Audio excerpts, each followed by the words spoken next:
Hey, welcome back to the Infamous Podcast. This is Brian, and with me today is... Hello, Ryan Hartsock here, independent film producer, overall creative dabbler of all sorts. Nice. Movie producer. But not the kind with the casting couch, mind you. He's a good one. Like, there's no Me Too stuff that's going to happen here. I hesitate to even answer that question. I just wanted to make Ryan blush. Anyway, hey, welcome to the show. Yeah, good to be here. So we are going to talk about your new movie that came out at the end of last year. Well, I guess, was it?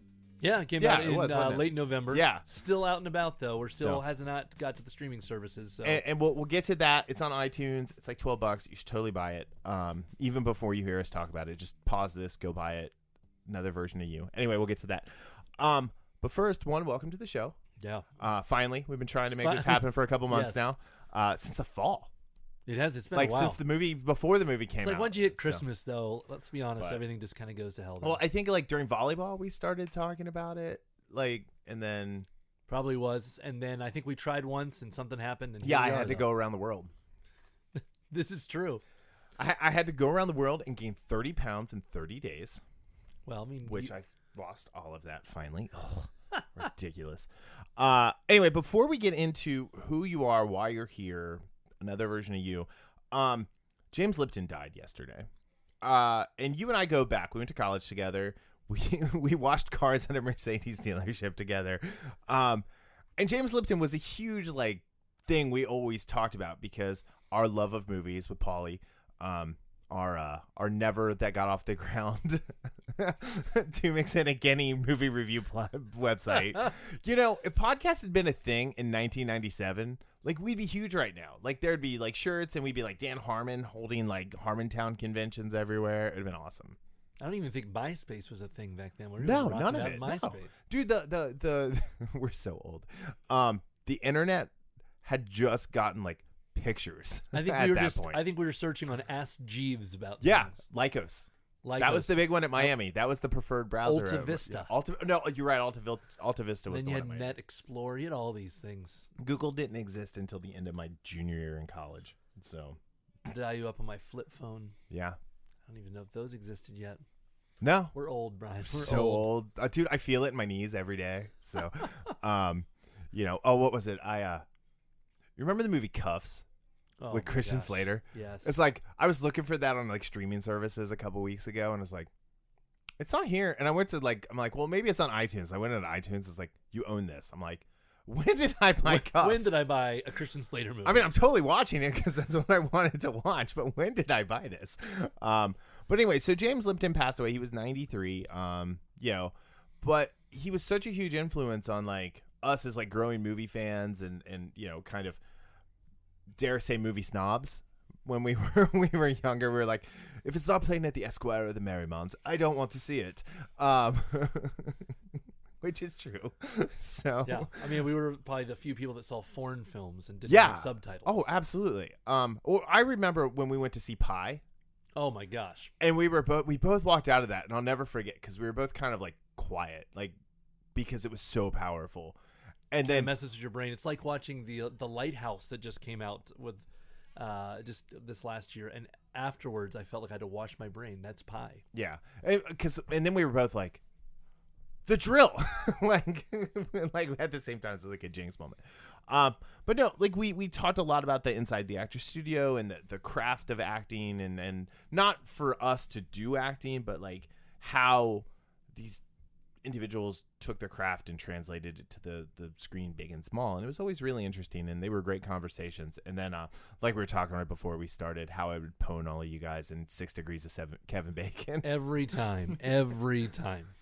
I think I tried to always do 4 degrees of Kevin Bacon. You could even make it 3 sometimes. Yeah, I had to stretch it to the 6.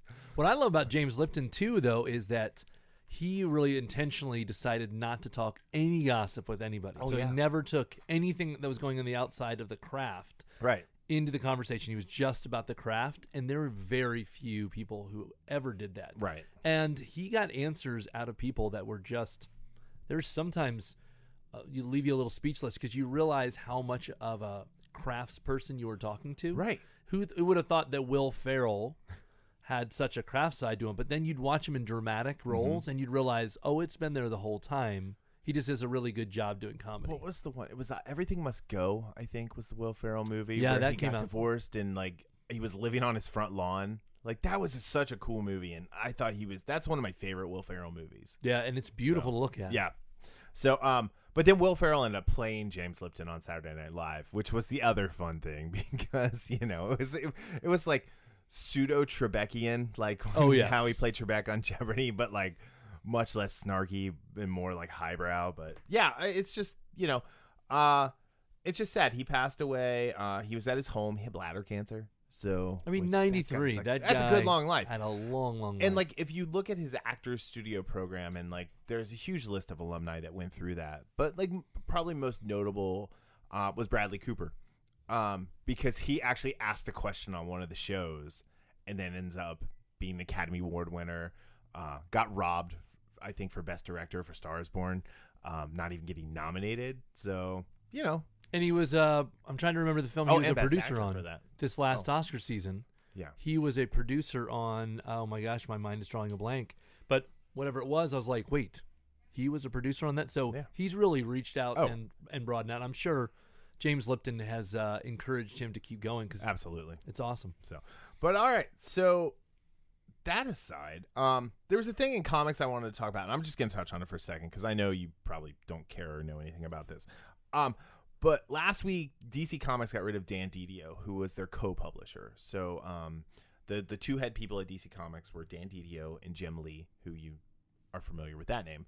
And they were the co-publishers, and they got rid of Dan Didio, and they won't explain why they let him go. I'm happy they let him go. Not that I'm happy that he's out of a job. But I never really agreed with like a lot of the decisions he made. He's been involved with all those DC reboots in the comics and stuff. Gotcha. And he's always trying to kill Nightwing. So you don't kill Nightwing. Nope, you don't kill Nightwing, Dan. You don't do it. So I don't want to say this is karma, but I don't want to not say it's karma. Anyway, but yeah. So anyway, I'm tracking this story. I'm gonna keep like hopefully looking into this and get more. I actually reached out to a friend at DC to see if I can get some sort of information, but they're not talking. So anyway, Ryan, welcome. Who are you? Like, let's talk kind of about how you got into movies, because it's a fun story. It is. It's a long winding trail. And it happened like right post college. You were teaching. Yeah, I came out of college as an 8th grade language arts teacher. But then you got a really cool opportunity to go intern on like X-Men 2 franchise that we love. I still have the dailies that you brought me. Oh my back. gosh, I was looking the other day. I still have the poster hanging in my office, autographed by the cast. I had always been into movies, and I got married right out of college. And like the day after, it was the hottest day in recorded history. It was the hottest day. I still remember almost having a heat stroke. I thought the sun had expanded and was actually touching the Earth's atmosphere. It was so hot, and I wore a suit. Yeah, it was miserable. But I remember I just kept talking about movies, and finally my wife was like, "Listen, are you actually going to do this, or are you just going to keep talking about this?" And I was like, "Well, we better do something about it." So I found, because I was teaching, I found an alternate film school, a film school in Michigan, set up by people on both coasts because they wanted something different. And what I would do is I would move the day after school ended, and I would move to Michigan with my wife, and we'd go there, and I would take classes for like 2.5 months, 6 days a week, and then I'd come back. And the second year, they said, "Hey, do you want to move to Vancouver for the summer to be the producer's intern?" Yes, I do. And off I went. And which producer was this? Ralph Winter. Yeah, Ralph Winter. Yeah, so he'd done a lot of work in Star Trek. He did Tim Burton's Planet of the Apes. Yeah. He did the first Fantastic Four. Yeah.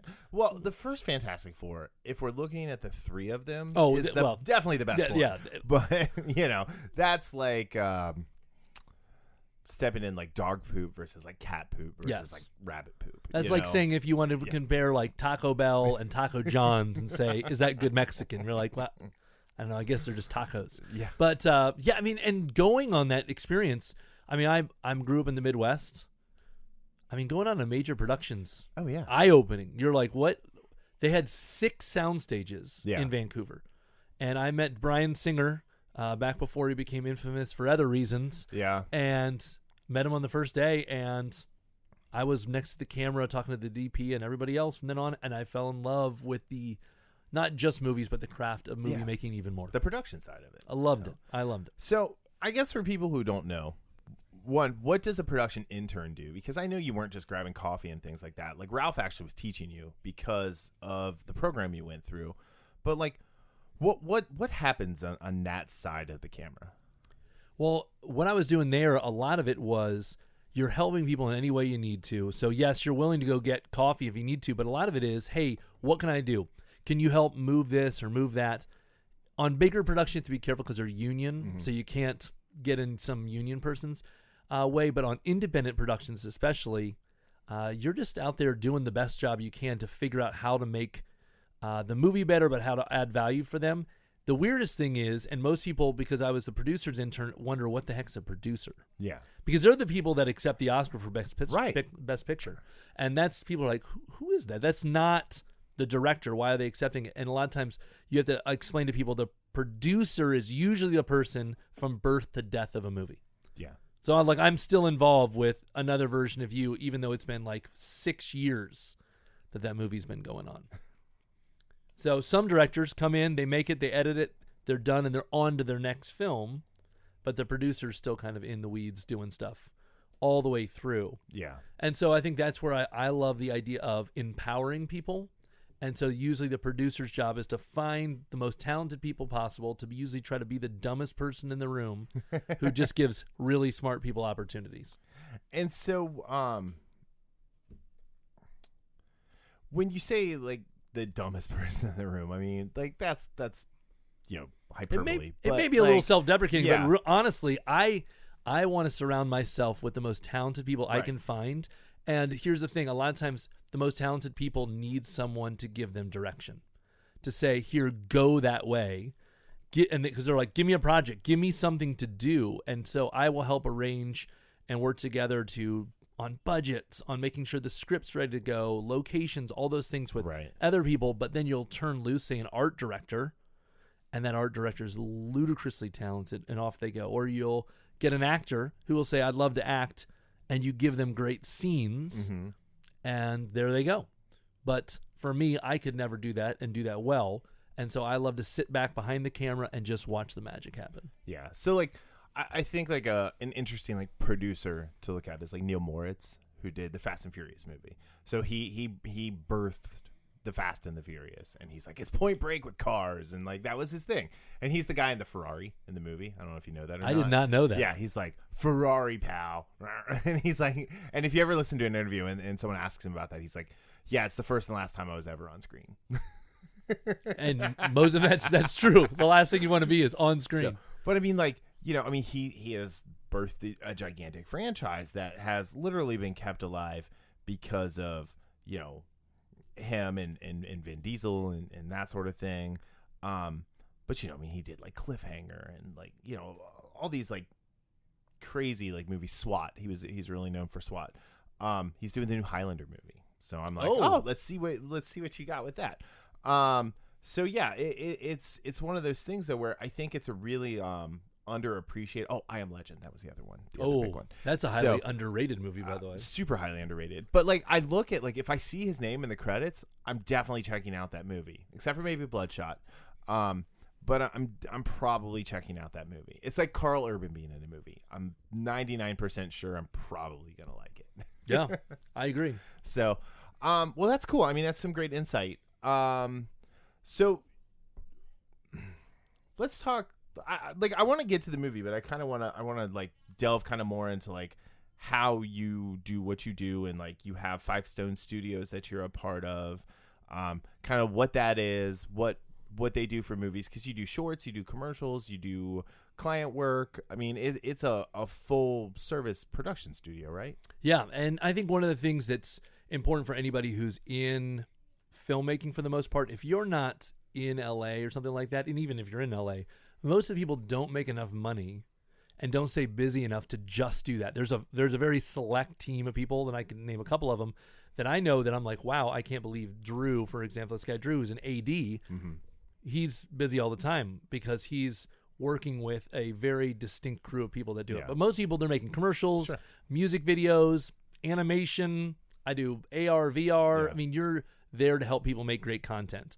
And I think that's where working with someone like Five Stone, who's out of Nashville, and I'm working here at their Midwest office, my passion is making things. And so if it means making things for small business, or if it means making things to put on the big screen, to me, it's just the adventure of making something. Yeah, just creating. So. Love creating. That's very cool. What's some of the more favorite projects you've worked on? Oh man, well, there's a couple of what we were just talking about. There's a early short I made called Sorry About Tomorrow. So we were involved in the 48-hour project, which is this international film competition. You have 48 hours, start to finish, getting the idea all the way through finishing the film. And I kind of cut my teeth to get better and better as a filmmaker because we could get really, really high-end people for a day. Yeah. And they work for free, but all of them are like, sure, why not? I'm busy making commercials, but I'd love to shoot something fun. And we got a Red camera. Our DP, a guy named Micah Sims. I'd known Micah since he was 16. And so this one, Micah was like maybe 19 or 20. Okay. Had started to get really good at what he was doing, invested in buying a Red when Red was early out. And we shot something that for the first time I was like, okay, we can do this. And you wonder sometimes, can we step up? Can we level up? And that was like proof positive, like, okay, we can level up. So I really remember that fondly. But then I also remember coming back the next year and the year after that, trying to up ourselves. And we were able to up ourselves to the point where we could go to the Cannes Film Festival. Yeah. And that's what unlocked a lot of what the film now has, because we were able to travel all around the world on the way there, things like that. But you're able to establish a base of confidence. Did you win a lion? We did not. We did not. Sorry. The French did not like us. No, it was just awesome to show it. I don't even know if where we showed we could have won a lion, but it was amazing to be there. Cool. And I think you just felt that sense of, okay, I mean, you just create getting something. in. Oh my gosh, huge. It was unbelievable. Yeah. And people were losing their minds on our team that couldn't believe they'd been part of something like that. So creating that project that makes people proud and gives them a newfound confidence, gives you that confidence to jump into something bigger and something bigger. And do you say, hey, we can do this? Yeah. Very cool. And do you still do your film camps? Yeah, I do. I do film camps. That's one of the ways I kind of started off, was because I was taught by people who were in the industry as I've continued to stay in the industry. I mean, I started all the way back when I was an 8th grade teacher. I started a elective for kids back with the Blueberry iMac and a Sony DV8 camera. So we started back when iMovie 1 was out. And there's still kids I talk to from my 8th grade. I think they're 27, 28 now. Wow. Maybe even older. Yeah. Oh, I'm aging myself. Who kind of started a spark. And now I do these film camps all the time. Started them in like 2009 and have done it for the last 10 years. Is it still at the that we do it? We do it now. That place is transformed. So now we kind of move around different colleges. Okay. But we do it for everybody from 3rd grade all the way up to 12th grade. Nice. So it's really cool to watch kids who are really into YouTube and TikToks and try to say, hey, let's take that love and try to create a story. Yeah, I need to send Haley to one. I got her a GoPro for Christmas. There you go. And she wants to make a Hunger Games style movie. All right. So there we go. We can transform that and give her some absolutely give her some structure. She writes a lot now, like love it fan fiction. Hey, that's where it starts. It's well. Now 12, but it was 11-year-old fan fiction. She's writing. If you could come over and tell my kids to write, that would be great. But no, I mean, like, you've just always been doing this, and it's always been something that I've like found awesome, and I've always been proud of you for taking that step. Thanks, you. So, yeah. But yeah, okay. So another version of you. It says here it came out in 2008 on IMDb, but that might be a typo. 2000. Oh, it came out in 2018. 2018, sorry. Well, if it came out in 2008, maybe that was an alternate universe. No, it wasn't made it. That was another. It did come out in 2018 originally. So there's a long story. Was that at a film festival? That was the first time it debuted at a film festival. Okay, the distributor itself didn't come out until bought November. it at the film festival. I know how that works. So just quickly, just like give a synopsis of the film, kind of what it's about. I want to talk a little bit about the production, and then just kind of talk about the movie a little bit. Yeah, so Another Version of You is kind of an independent comedy romance, and I'm going to put it in that order because it has a lot of elements. One of the things we've learned is we try to stick in a genre, and it's still really hard for us because there are so many different elements, but essentially it's this. Diggsy has been in love with the same girl since he was 9 years old. She ends up getting married to another guy, leaving a broken heart, of course, but he gets this opportunity with this magic key to travel to parallel universes to try to find another version of her that might love him back. Mm-hmm. And every time I tell people that log line, it gets people because I think that we all understand that our lives are made up of a series of choices, and we never know like where that one little choice would have led. And this movie plays that out in some really humorous ways and in some really dramatic ways to help you understand the power of choice, but also I think the power of love for people. And I think that's a story that really hopefully resonates with a lot of audiences. I thought it was a little sliding doors on steroids. Yes. Sliding doors is definitely something. About Time was something else. Dude, I love About Time, and this was the scene at the end, which is super heartbreaking. Like, made me think of when Domhnall Gleeson jumped further than he was supposed to and came back, and like the sex of his child had changed, and he essentially erased this child that he loved, and there was no way to get her back. And it was heartbreaking. And like, as a dad now, right? Because I might have been a dad when that one first came out. Oh, I was. Like, I remember, like, I'm sitting there, I'm like crying. I'm like, oh my God, what would happen? Like, why am I leaking? I think my firmware needs an update. Yeah. So the mysterious person who gives him the key is Eddie George, and if you don't know, famous Ohio State football player. And it was really just I had remembered you saying he was in the movie, and I completely forgotten about it until he showed up, and I'm like, what? Well, we're in Nashville, and we're like, hey, the person that originally was supposed to play the key giver, Mortimer was his name, fell through. Okay. It's someone that everybody would recognize. He ended up being in a big TV show, and it was like, oh, Dave okay. Chappelle? I wish it was Dave Chappelle. That would be even more interesting. Can you tell us who it was? It has something to do with Old Spice. I'll just tell you that with Old Spice. And so in all that, we ended up realizing, okay, what resources do we have? This is classic independent filmmaking. Yep. Our production manager, Donna, goes, I know Eddie George. And so we called Eddie George directly because apparently he just is. And they're like, Eddie, do you want to do this? And he's like, sure. And he showed up like a week later. Yeah. He is a beast of a man. Oh, yeah. His shoulders are like twice as wide as mine, but the nicest guy. And man, he worked hard at the role. He was so excited, and he knocked it out of the park. And that was right before he got on Ballers. Okay. Because he got on Ballers the next season. So it was like, oh, wow, Eddie's really jumping into this. And I think he might even make the Hall of Fame this next year. He used it as his reel.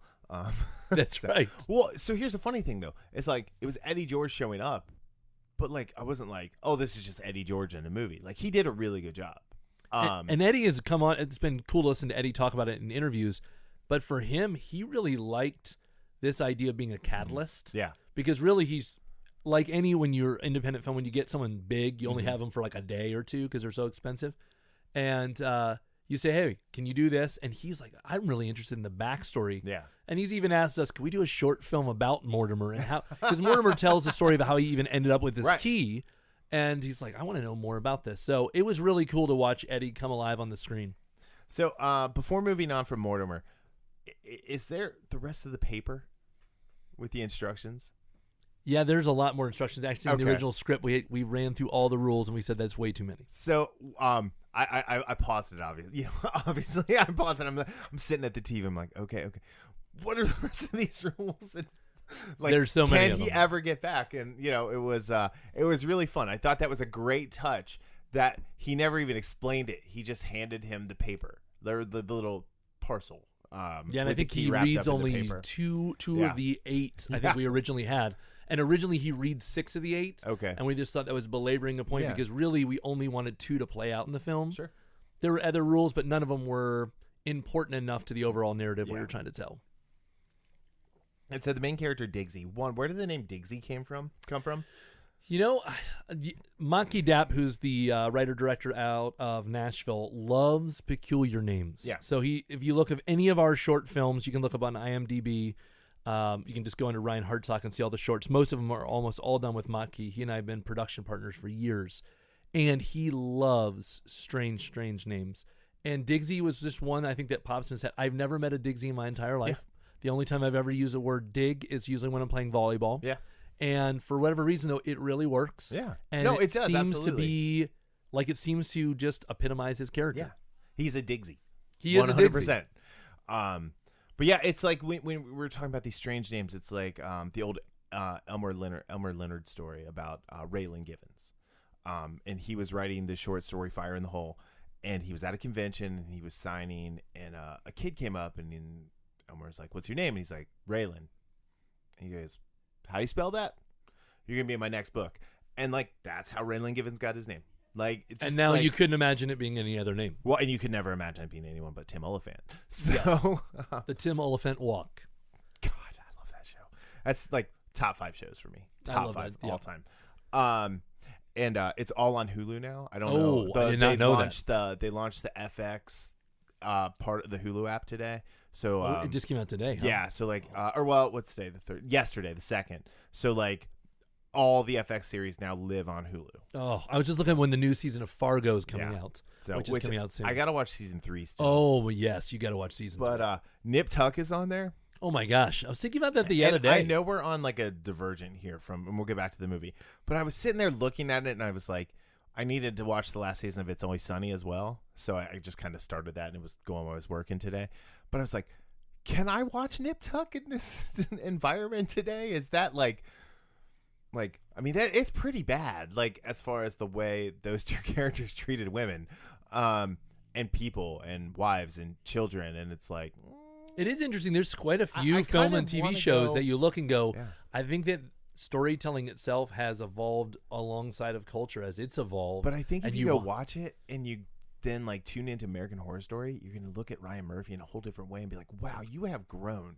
You made this, and then you made that bullshit Glee Club show, and then now you did this big horror thing, and you did Scream Queens, and and 911. Yeah, I mean, Ryan Murphy. He's is all over. Turned into like a pretty prolific. He has a Netflix series too. Got picked up to do. I forget. Gwyneth Paltrow's in it. Oh, okay. But I haven't watched it. But all right. So back to the movie. Diggsy has a sister Daphne, who he's very fond of, who seems to be a mess in no matter what reality he's in. Yep. So, which I thought was a nice touch. Who becomes a catalyst herself. Yes. When he, and this was really sad because he ended up in a place where Daphne was, and his alter version had died. And she dealt with it surprisingly well. And I think that's because she was a mess. But the scene at the party where she's like bragging about the key, like I literally yelled at the TV. I was like, "What are you doing? Don't break the rules. Don't break the rules." Well, she never knew the rules. He never told her. Exactly. But you knew him as an audience, and you're like, "Oh no, you know nothing good is going to come." But it's like, why are you telling these like, just like, dickheads?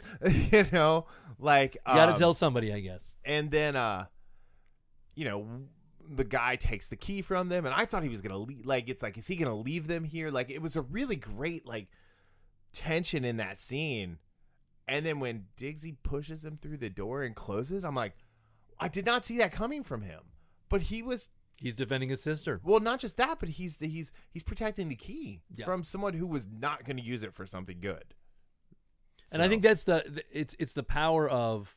You're constantly looking that he's slowly understanding the power of his own choices, and then understanding that the power in the wrong hands could totally do some incredibly terrible things and then some incredibly good things. Oh, I mean, I would just hop from alternate version to alternate version, like taking over, like, just doing like, worst dictator ever sort of thing. Like, like just, I'm going to burn this one down and go to the next one and burn. I'm kidding. I would never do that, but you never know. You never know. I actually read speaking of parallel universes, we're going to go down a rabbit hole because this is a parallel universe love story. Have you read Dark Matter? No. Great book about parallel universes for anybody who wants to explore that. It explores that very thing about how far would you push if you knew that that universe wasn't going to be yours. And there's some dark, dark junk that happens. By Blake Crouch. All right. I wonder if there's an audiobook. There is. There is. There is. That's why I heard it. And the audiobook is fantastic. I have 2 credits, and I just finished my last book, so I may have to grab that one. But yeah, no, so I like going through and like meeting the different versions of Suzette as he goes, and like, you know, there's all the different ones, the one who's dying literally on the deathbed, and she's like, well, how do you know I'm not your one? And like, it was just really interesting things to think about.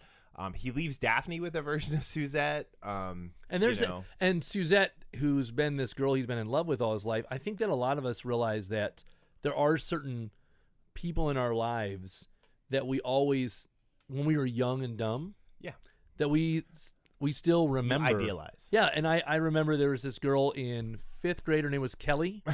And, I remember that was the woman, the girl at the time that I idealized as like the perfect one, because you had no context for the wide world of girls. And so as I grew to understand women, I think you understand, wow, you have such a narrow perspective. And for him, as he gets out and realizes that Suzette is not this contained character, that she can become all these different things, that's when we meet Gwyneth. Right. And Gwyneth becomes somebody that's like the antithesis of that. She's the foil of that. And you realize, oh man, if we meet those people in comparison to others, then we can understand truly, do we love the person or are we kind of infatuated with them? And Gwyneth is played by C.J. Perry, who you may know better as Lana from the WWE, the ravishing Lana, and she is amazing in this role. She kills it, and she was an interesting thing for us. She's a co-producer, right? She is a co-producer, or she's actually an executive producer. Sorry, as well with her husband Miro. Yeah, who was Rusev? Who's Rusev? Day. Was it Rusev Day every day on set? It wasn't every day because we just couldn't keep up production if it's Rusev Day every day. It was Rusev Day several days. And CJ was awesome. For her, she made a distinct decision to join us because she wanted to show people that life after wrestling, she's got a lot to offer. Well, I mean, she was in Pitch Perfect 1 and 3. I don't know if she showed up in 2 or not. I don't think she did. She was on Banshee.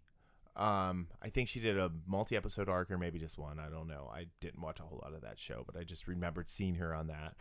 But she has a pretty like prolific filmography. And she's an incredibly intelligent, ambitious businesswoman. Yeah. She knows what she wants and she goes after it. And what's been unbelievable about her is not only was she executive producer, she has been very involved with us to get the film out. Cool. Like she's been out there talking about it. So that's been awesome. As independent film producers, you're like, you don't have to do this. Right. But for her, she's vested because she's proud of her work. And Miro's hilarious too. Yeah. If you see him on screen there, he's not on screen a ton, but when he was, he's got unbelievable comic timing. Absolutely. I mean, and like obviously being a wrestling fan, like I am very familiar with his acting chops, if you will, because I mean, he's a character up there. And I'll be honest, Rusev is not one of my favorite wrestlers, but not because he's not good. It's just I like the smaller guys, but yeah, he's great. I love when we first meet him. He's like, I'm gonna teach this guy a mistake for wanting to arm wrestle me, and he's pushing everybody off the floor. And I love that we never see the arm wrestling. You only hear like the scream in the background. You never see it, and that was like that kind of restraint right there. I was like, all right, I'm in. Like, this is a movie for me, because too many movies would take that guy and that personality and show off and like show that arm wrestling and the guy like, losing badly or whatever. And just the scream in the background is ideal. I think that sometimes for filmmakers, that restraint is what keeps audiences engaged. I mean, that's what Hitchcock understood early was, I don't need to show you all the gore. Your mind's going to do the A to B. That's why the first Saw movie was so good, because there was no gore. It was just the beginning and the aftermath. You never saw the actual act. And I kind of felt like, how do you say the director's first name? Modkey. Thank you. Like he did a really good job, and your director of photography did a really good job of framing the shots where I was very much the voyeur. I was never too high and I was never too low. Like, it wasn't Hitchcock knees and elbows, but like it was close. And I think a lot of it was very specific that we wanted you to participate, but we also wanted you to watch. Yeah. That sometimes it makes audiences feel awkward if you put them in an odd, whether you can alternate their positions and then they don't know what you want them to do. You put them too close or too far. And a lot of times for me, I see a lot of times people put them too far off and you don't even feel like a voyeur. You feel like you're in the movie theater, which then you want people to be drawn into the story. I don't want to feel like I'm in the gallery watching. Like, I want to be in it. Like what an instance where they're really close is like with Gwyneth number 2, who figures out that he's from a different place, timeline, or even an alien. I thought that was great. And, you know, she takes him back, and it's very up and close, and it's very personal because they had a very intimate connection on many levels, physically, but also emotionally in a very short amount of time. And my favorite scene was when she throws on the Matrix, and he's like, "What's this?" And he's like, "Will Smith isn't in the Matrix."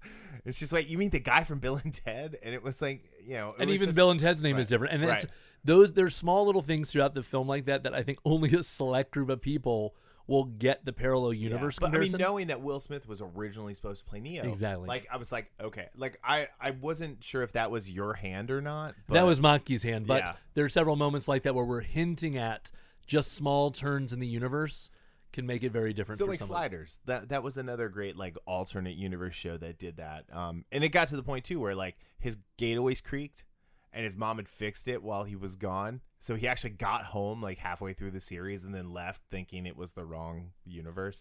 So, you know, it's those little things.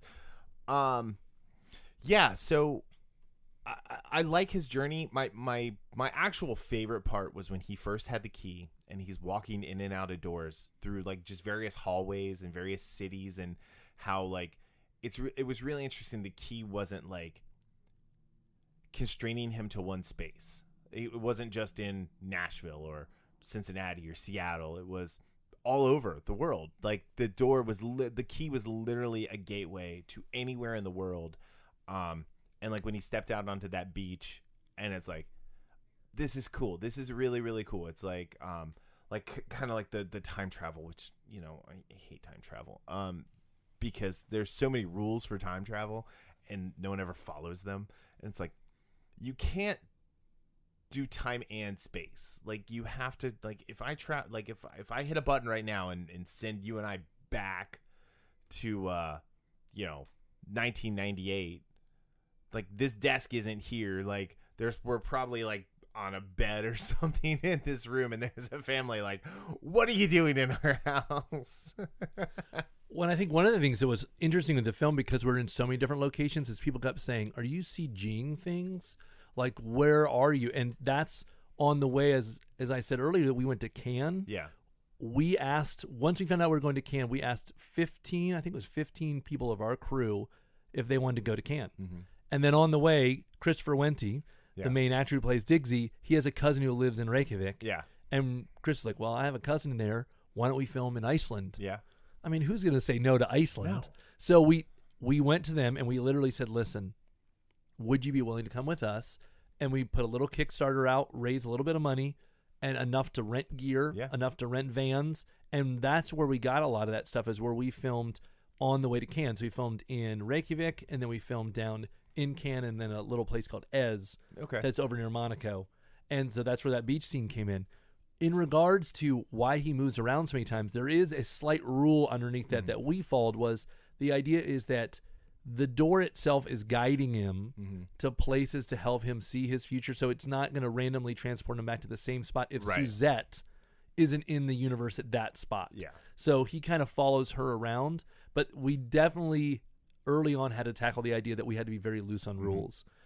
We still follow logic and we still try to follow rules, but not so closely the audience is like, no, that doesn't work. Well, it also got to the point where you realized Suzette wasn't really who he was supposed to be after. And when we got to Gwyneth 3, and he has, or maybe 4. I lose track overall. Yeah. But the one who he forms the long-term relationship with, like, I felt like, this is great. Like, I would have been perfectly content if he would have finished his life with her, right?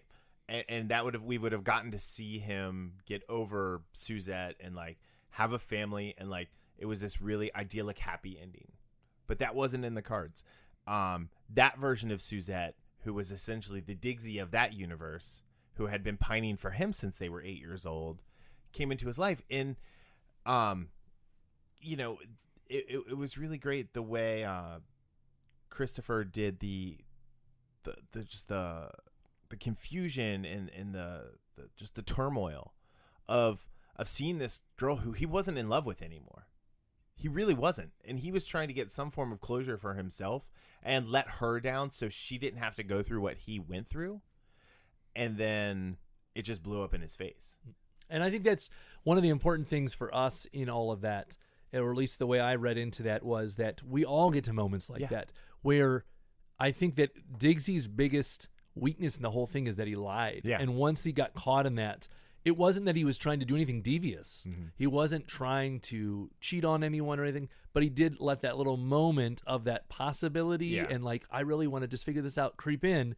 And then you realize that inevitably it's going to lead to a catastrophe. And in some ways we had to have it that way because Diggsy needed a catastrophe to truly, because essentially this is a boy to man story. Yeah. This is a coming of age. Absolutely. And you're like, this is a guy who's essentially just a grown up child who needs to become a man. And so when he makes this, I don't want to give away the very end, but as he makes these last decisions that are forced upon him, he's got to choose what he's going to do with what happened to him. Mm-hmm. And you're like, that's how we become adults. Right. When we don't say, if it was only this way, we say, well, it is this way, now what?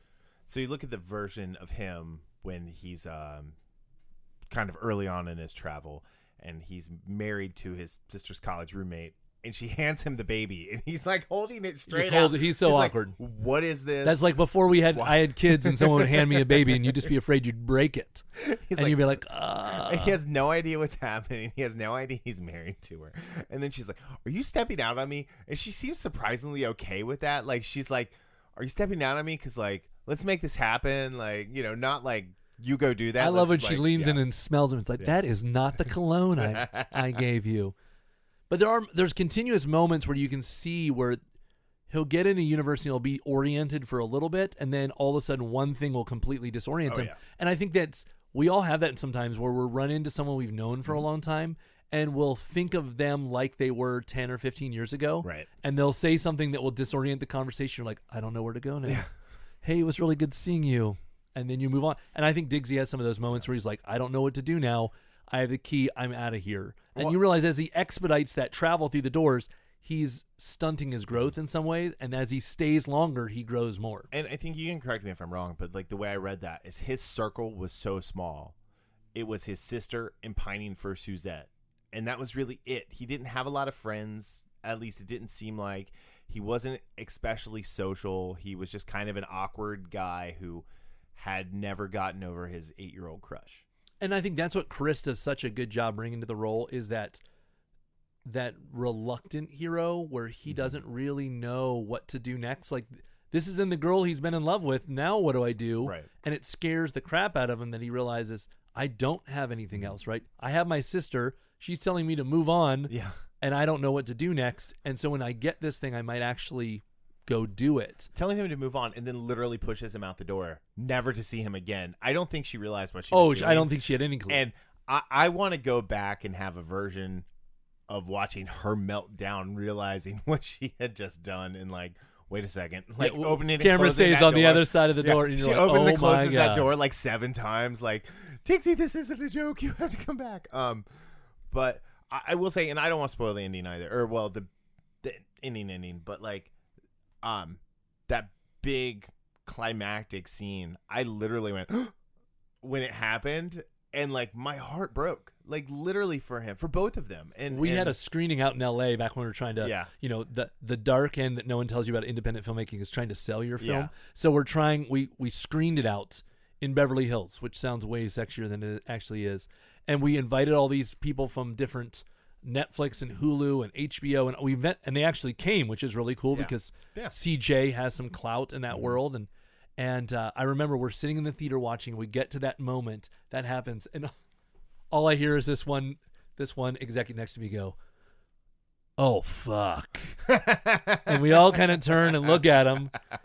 And he's like, seriously? And he was like genuinely into the film. And I was like, when people talk to movies like that, you realize like, okay, we've at least got you in the moment, and hopefully we've got you overall. And I think that they were pulled into his journey like, oh my gosh, this just changed everything. So on first viewing, I yelled at Daphne twice. I had that visceral reaction, and then so he stays in that universe because obviously he's stuck there. And he writes a book. But there's a version of him in that universe. Like, how is that not identity theft? How is, like, does he have a social security number there? Like, how does he make money and pay taxes? Because he had a job at a coffee shop. Like, was he undocumented? Like, all these things are running through my head. We had to tackle that because one of the things in any parallel universe or time travel story is, like, how are you going to have resources to deal with life? Because all of us kind of take it for granted that we have. Because all he had was that sweater vest and those yellow pants. Yes. That was it. The super suit, we called it. And we kept it because we did some reshoots 3 years after we used that. Okay. And so our wardrobe supervisor, Cicely, who's unbelievable, kept it in a suitcase in the closet until we officially wrapped. Nice. Like, we're done. And she's like, okay, I knew you'd use it again. And now it's framed in like one of those Robin things in your house, like or in the Batcave. Smells. I don't know. I don't want to. We it's never hermetically sealed. We barely ever watched it because we were afraid what would happen to it. It would fade or wrinkle or shrink or And I think we had to tackle that with Dixie, and some of it we left intentionally ambiguous. I'm sure someone could poke holes in it, but we were like, we don't want to address all the details of life, but you do see him in the end start to make changes to himself. And you realize, okay, and he makes friends. Yep. And you're like, okay, this is a mature Diggsy. So you're right, though. You're like, how is it? What happens if you run into yourself? He does at one point. He does. A beardless version of himself. And it was really funny. But, like, you know, he runs into a woman who's his wife who, like, you know, totally kisses him, like, you know, and, yeah, it was. I don't know. Like I said, like I told you when you asked me after I watched it. Which, by the way, I totally bought this movie. I did not ask Ryan to give me this movie. Like, I believe in you that much. That thank you. Because I could have been like, dude, come on. Like, I know, and I would have given you. I know you would have, but it was $12. Come on, and I've watched it 4 times. So money well spent. Exactly. But yeah, no, like I said, I was yelling. I yelled at Daphne a couple times. I wrinkled my nose at Suzette in a few of the universes because like she is just awful. Like in a lot of instances, she is just a bad person, and it's like wow. And she's a little crazy in a couple of them. You're like, get out of there now. So yeah, it was like I said, this was really good. So it's Christoph Wente. Wente, is that? Yeah, Christopher Wente. Yep. CJ Perry, Sarah Antonio, which is pretty funny. It sounds like San Antonio. And then Miroslav Rusev. Yes, Rusev. And then Brittany Belland plays Daphne, and she passed away shortly after. It was released. It wasn't long ago. It wasn't long ago. It was about a little, let's see, it was a year ago Thanksgiving, actually. And I remember the phone call. And it was, so Brittany has been was in a ton of projects with us. Like, I met her all the way back in 2008, I believe. So I think I met her years You probably ago. did. And like, you know, I mean. She went to OSU. She went to Sycamore here in Cincinnati. She's from Cincinnati. Incredibly talented. I think I saw her do stand-up. Is what it was. Yeah, she does. She did improv, and we had done tons of projects, commercials, all these things. We had just worked with her actually after the film, shooting a whole series of commercials here in Cincinnati, and then on and we knew that she was struggling with some mental health stuff. She was actually putting together a suicide awareness show back in LA where she lived, and she was doing that while she was shooting the commercial.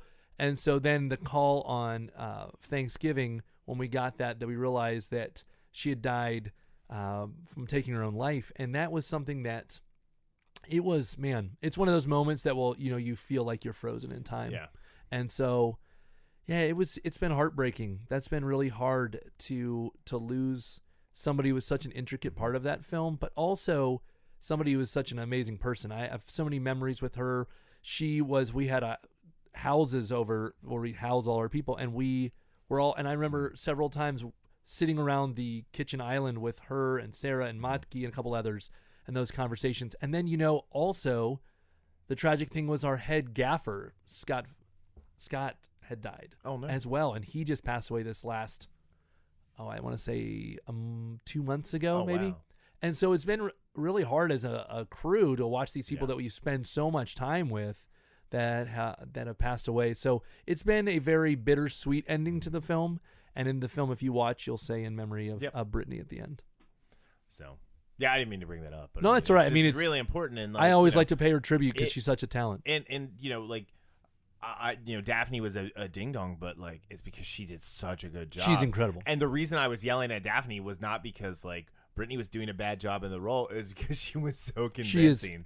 She is. When Brittany's in a role, she just dominates it. And the craziest thing is the first time we cast her in something, we didn't have a role for her in what we cast her. Matki was just like, it was a little micro feature we made called Many Monsters of Sadness back in 2009.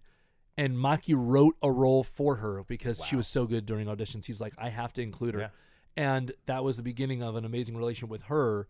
And, I definitely feel like she brought a vibrance to the film that would have otherwise lacked without her. Yeah. Yeah, absolutely. So, cool.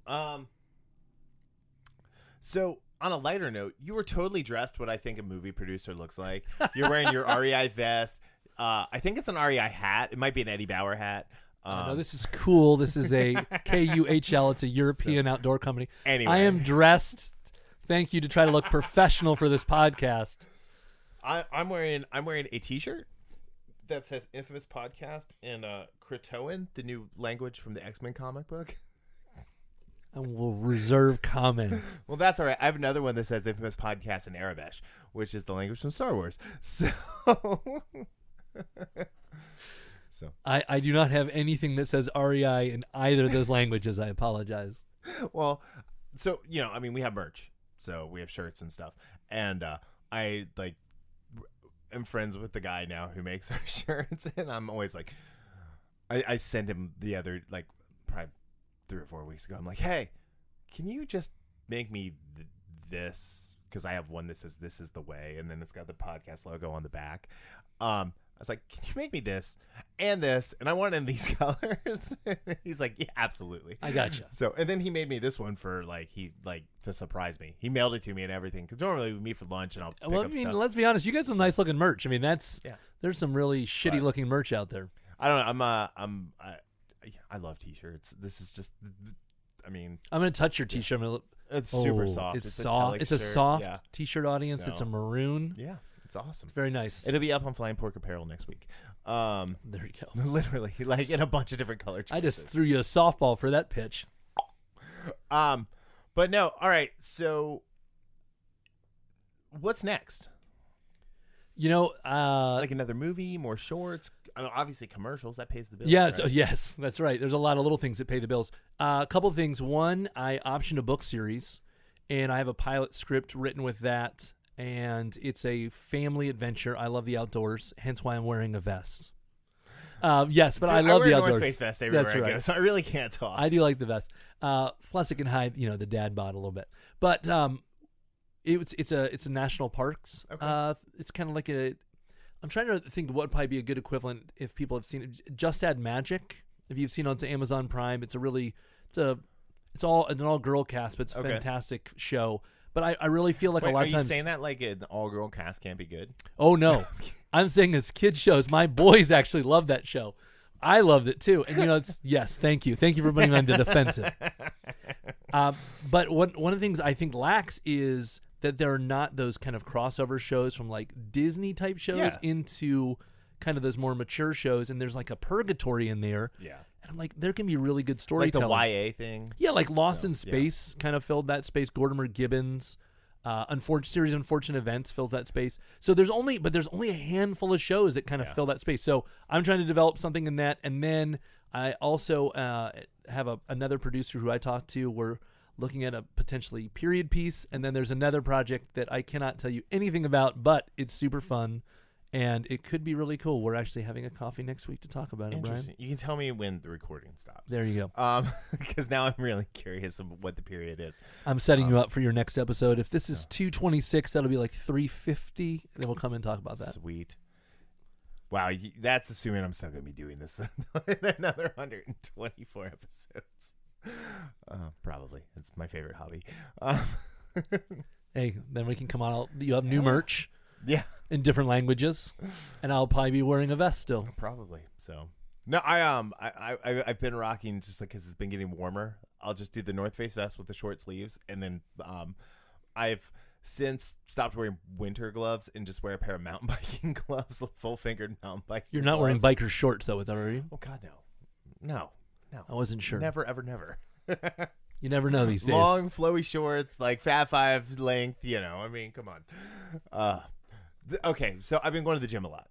Nice. Impressive. Yeah, so anyway, it's really funny to, like, I can kind of tell the age of the people by the style of shorts that they wear.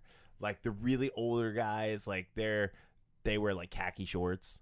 Like it's not even like shorts for the gym. It's like what you would wear to golf in. They're probably wearing the penny loafers to do the treadmill. The guys our age, like it's definitely the like knee or lower shorts, and then the kids now it's like mid thigh. Yeah, they're back to almost the Larry Bird. It's shorts. like yeah, or like the Isaiah Thomas wore the real short ones as well. The Pistons Isaiah Thomas, not the Cavs Isaiah, or I don't even know what team he's on now. Yeah, he's not on a team anymore. Yeah, well, his hip was just a mess. It was a one-season wonder. Anyway, yeah, well, the Celtics sure got a lot for him though. But yeah, it's really funny just to watch like kind of the fashion like barometer there. Well, and watching the 30 for 30 on the Fab Five. Oh, to watch how much of a fashion statement that and black socks. Yeah. Who would have thought black socks were such a big deal? But apparently, no one cares now. Socks are everything. I've always done like the no-show socks or like nerdy like dress socks. Like I have 2 pairs of Cyclops socks. I'm often speechless about these fashion comments, Ryan.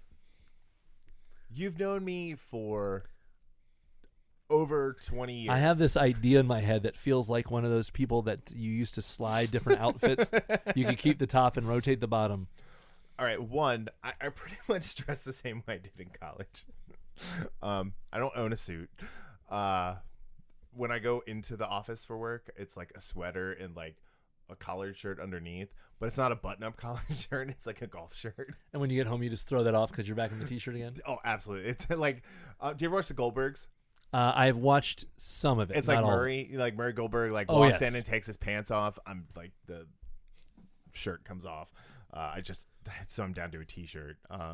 And it's funny, like if I don't wear like an Infamous Podcast shirt, I have a Star Wars shirt on like every day of the week. I'm not surprised. Looking around your office, which is an incredible selection of unbelievable toys, I can see how Star Wars could be up there in the top 2. Yeah. Figured that or a Nightwing shirt.